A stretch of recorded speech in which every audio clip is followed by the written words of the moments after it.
नमस्कार मित्रांनो. या व्हिडिओमध्ये आपण अर्धसमपृष्ठरज्जू प्राणी संघ म्हणजेच फायलम हेमिकॉर्डेटा बद्दल माहिती घेणार आहोत. चला तर मग. या संघामध्ये कृमींसारख्या दिसणाऱ्या प्राण्यांचा समावेश होतो. विशेष म्हणजे हे प्राणी असमपृष्ठरज्जू म्हणजेच नॉन कॉर्डेट्स आणि समपृष्ठरज्जू म्हणजेच कॉर्डेट्स या दोन संघांना जोडणारे मानले जातात.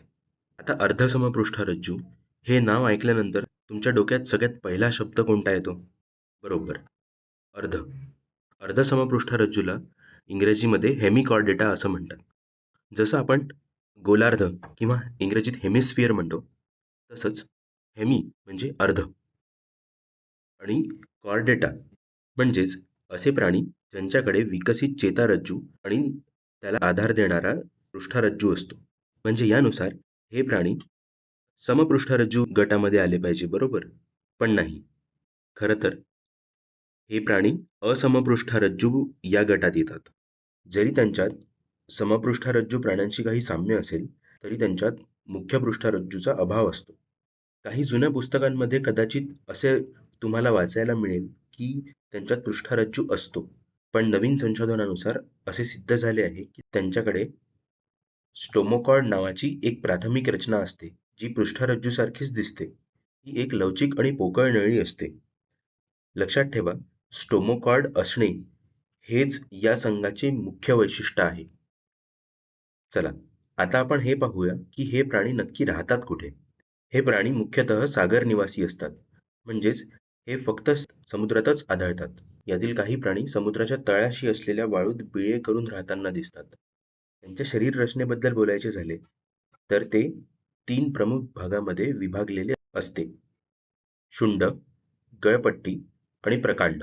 आपण ज्या स्टोमोकॉर्ड बद्दल मगाशी बोललो तो फक्त या शुंड भागातच असतो आणि त्यांचे शरीर हे द्विपार्श्वसंमित असते.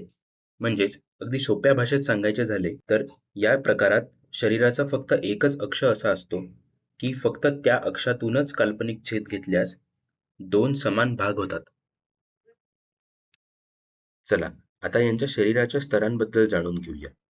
त्यांचे शरीर 3 स्तरांपासून बनलेले असते: बाहेरील बहिर्जन स्तर, मधला मध्यस्तर आणि आतील अंतर्जन स्तर. म्हणून त्यांना त्रिस्तरीय किंवा ट्रिप्लोब्लास्टिक प्राणी असेही म्हणतात.